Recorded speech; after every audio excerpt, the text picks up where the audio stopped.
Joining us next on the show, Steve Berm is with us. He's the executive director for the Freep Film Festival.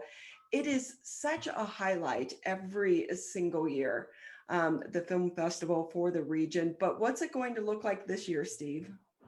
Hi, Ronnie. First, thanks a lot for having me on. Really appreciate the interest in the festival. So what will it look like this year? The big news for us, definitely, we've traditionally been a spring festival. We moved to September this year. So all 7 previous years, we've been in April or March. Our dates for 2021 will be September 22 to 26. We did that for a few reasons, definitely the pandemic being one of them. We wanted to hopefully outrun it a little bit to increase our chances of being not only a virtual festival, but also safely being in physical theaters. So what exactly will it end up looking like? Right now, we're kind of planning the festival on 3 different tracks. One will include us, being in theaters in pretty much the way we always have been. Middle might be mainly some outdoor stuff with virtual, and third will be virtual only. And we'll be looking at the pandemic situation, especially over the next month, but all the way up through September. We don't want to do anything. We don't want to encourage people to do anything that's not safe or that they're not comfortable with. But in an ideal world, we'll be in theaters. It has to be so challenging to try to plan an event such as this. It's like a flow chart, right? So if the numbers are here, we go this way, this here, but that can even change on a weekly basis. Yeah, absolutely. I mean, we're going to plan for, our best case scenarios, knowing that, 2 weeks, we could spend all of July and August going, we're going to be in this theater, that theater, that theater, and then something could happen that we would need to revert backwards. I mean, I will say virtual is going to be part of the festival regardless. So we won't be in a situation, say like in 2020, it was like the festival was like 3.5 weeks away when we figured out that the pandemic was really here to stay. And so we had to pivot very quickly. But if something similar to what happened this year, we're going to be much more well prepared for a very robust virtual only festival. And so with that, are you worried about the submissions? Because a lot of people have spent the last year in lockdown, or Yeah. do you anticipate the need is going to be there still?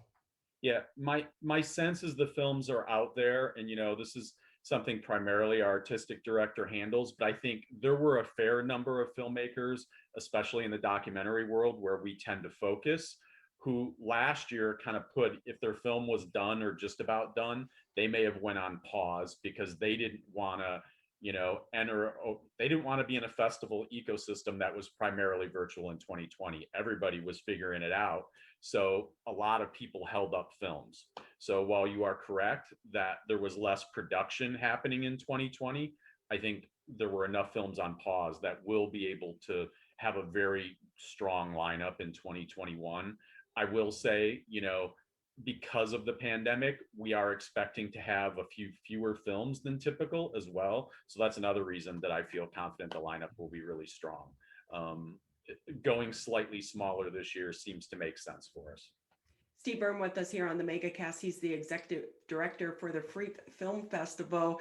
And one thing could be for those that at least finished shooting prior to the pandemic, they maybe had a lot of extra time on the editing side. Yeah. There's no doubt about that. I am involved in some production of films as well outside the festival. And, while those films, they didn't shoot as much in 2020, but I can tell you a lot of work got done, transcribing, looking through past footage, trying to get yourself set in the right position for when things open wide that you can shoot out. So filmmaking is a very time-intensive project. It's a very time-intensive thing to do. And it's not just about turning the camera on. There's lots of things you need to do behind the scenes to make a film turn out well.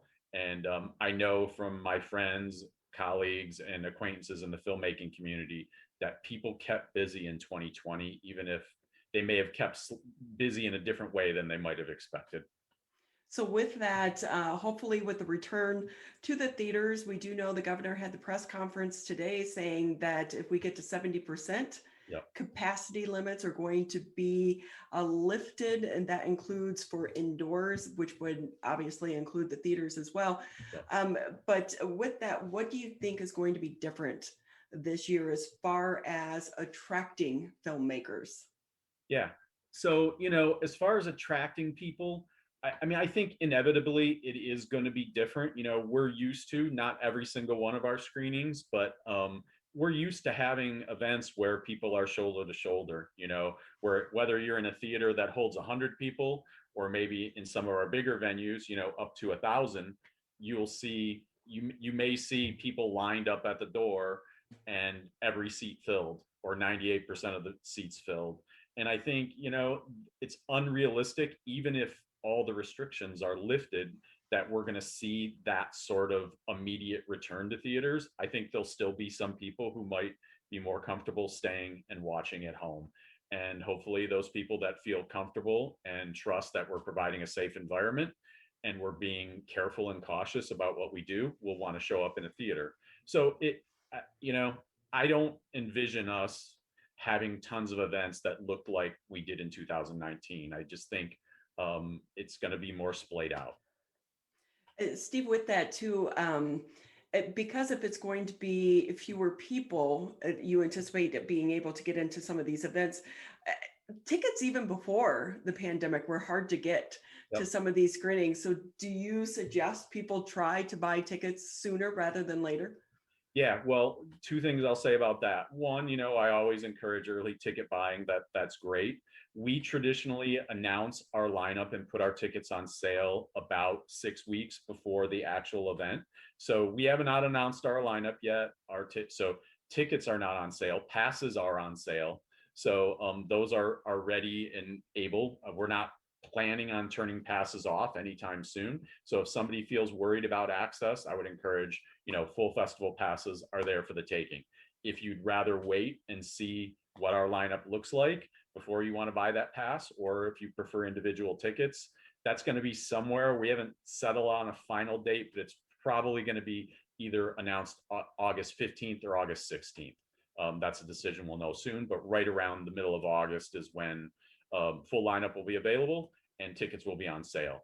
We will have a few special events that will be announced in the interim. We usually try to make a real big deal of our opening night, and that sort of announcement will be happening sooner, sometime in mid-June.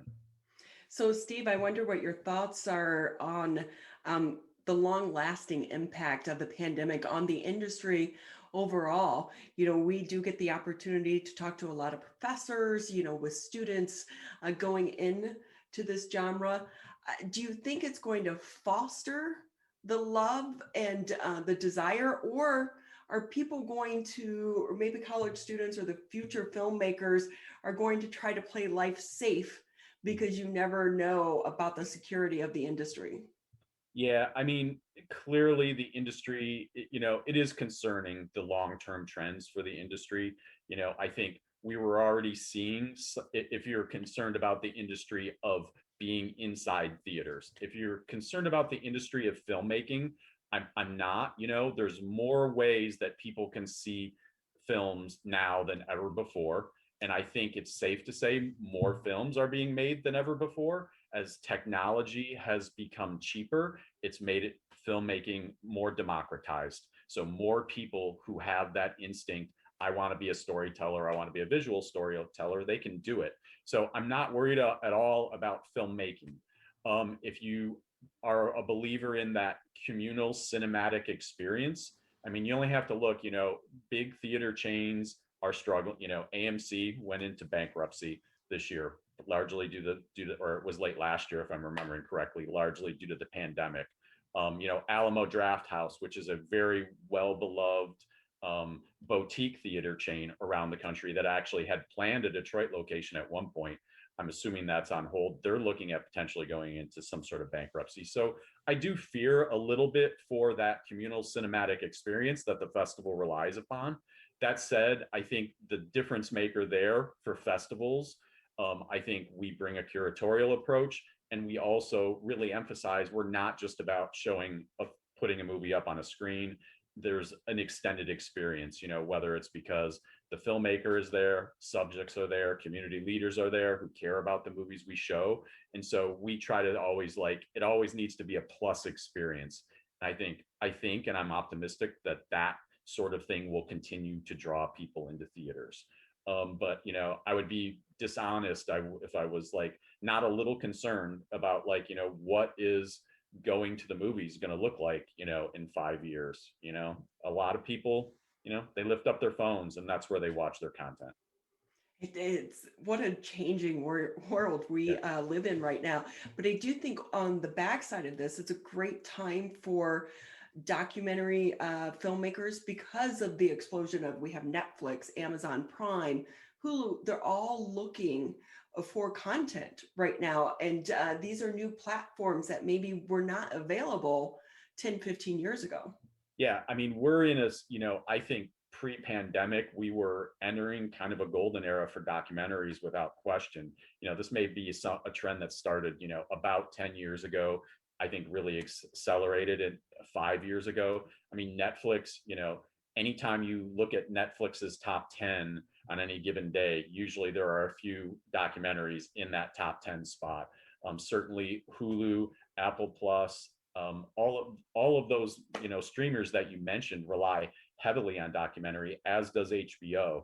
So I think the ability to get good films seen by people and the appetite on the public's part for documentaries is probably at an all-time high. And that's one of the reasons, when we started the festival, we wanted to attach ourselves to the doc world. We thought it made sense on the journalism side, but we could also see that trend accelerating. People want to see real world content. Steve Berm with us here on the MegaCast. He's the executive director for the Freep Film Festival. I feel for so many of these college students right now, especially the seniors, because a lot of them were not able to take advantage of some of the internships that really help guide them into this industry and others as well, because so many businesses were either shut down or not accepting interns due to COVID. I can relate very well to that experience. We hired 5 interns last year, and most of them had just started when the pandemic arrived, and essentially we had to lay them all off. Once it became clear there was going to not be a festival, essentially they all they left immediately or semi immediately. We are looking at having some interns with our festival this year. I'm in the process of hiring now. Those experiences are going to start off virtually though. So it's not the same thing. I totally feel you. I don't know if you possibly, that said, we are upping our game this year. The festival is, as far as connecting to area colleges, because we're going to have a competition and showcase for student filmmakers. We're super excited about it. We've never done it before. Michigan State, U of M, Wayne State, the University of Windsor, and Oakland University have all come on as formal participants. And so essentially it's going to be a way, the schools are going to filter up some of the best documentary filmmaking that are happening on their campuses. And then we're going to curate that into a program and also, project some awards out towards the best of the best. So it's called Real Fresh. The information, if any students wanted to see some information, it's on our website, freepfilmfestival.com, or if you attend any of those schools. It depends on each school where the information is coming from, in some cases through specific departments, but you could start at our website. So we're really excited about that. So, I remember all the excitement for the film industry here in Michigan years ago when they were trying to do the incentives to try to get the movies made here. Yep. And when those went away, the business kind of dried up. Do you think with the focus on trying to grow the economy again here in Michigan, especially post-pandemic, maybe the conversation can get started again with the politicians to try to attract the industry back here to Michigan? Yeah, I mean, my sense is that those conversations and rumblings are definitely happening. That's not an indication that I'm saying I definitely think the incentives are coming back, but it does seem to me for the first time, like maybe in 5 or 6 years, that people think there's a serious chance of it. I think, the Free Press has reported that, Governor Whitmer was open to the idea, but she entered, she entered office. There were other, there were other priorities initially, and then the pandemic came. So, you could certainly understand why film incentives are not a priority right now. If we come into the clear, my sense is that there's going to be a bigger conversation about it. That's not a prediction on my part, though, that it will definitely happen. There are people who want it to happen, that's for sure. Yeah, it wasn't just the film industry, but so many of the side businesses that we Absolutely. forget about, like catering, And they hotels, really saw a boom. catering, hotels, truck drivers who need to move stuff around. There's no question that you didn't have to literally be working on the film to benefit from the past version of the incentives. My sense is if some sort of incentives come back, they probably won't be constructed exactly the way they were previously. I think there was political opposition that there was too much of a handout being happening, especially to big Hollywood companies that would come in, be here for a little bit, and then depart really quickly. I think the idea was, generally people wanted to build the infrastructure here. I mean, you've seen, many people may be familiar with what happened in Atlanta. They used film incentives for a while, and then a very large ecosystem of filmmakers ended up moving there. Studios got built, and now there's a thriving industry there that is not entirely built on incentives. It's, the actual ecosystem exists. And I used to live in Wilmington, North Carolina. Screen Gym Studio was located there, and it was really a big boost to the local economy. But the one thing was sometimes with the industry, there are ups and there are downs based on when the movies are and TV shows are being filmed, when they're in hiatus. And so, for people that are used to 9 to 5, very secure jobs, it can be a roller coaster of an industry to try to ride. it is absolutely. I have some relatives who work in the industry in Hollywood, not on the on the behind the scenes side, and so I hear the stories from them. There are times where they're so busy and so happy, and then a project ends, and then there's that uncertain period where they might go 2 or 3 months without anything to do, and they're waiting. They're waiting for that next booking. It can be really stressful. It definitely can be very stressful.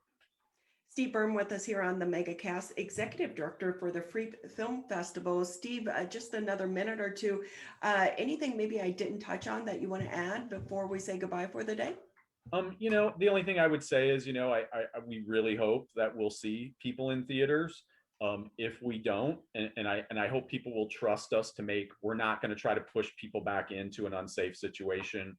We're going to try to be careful and encourage people to do things that are safe. And if it turns out that we can't be in theaters this year, we will still have a very strong lineup, a great film festival that you'll be able to stream easily from your home. So I'm hoping that you'll have both options. And I think that's probably where I'd end it.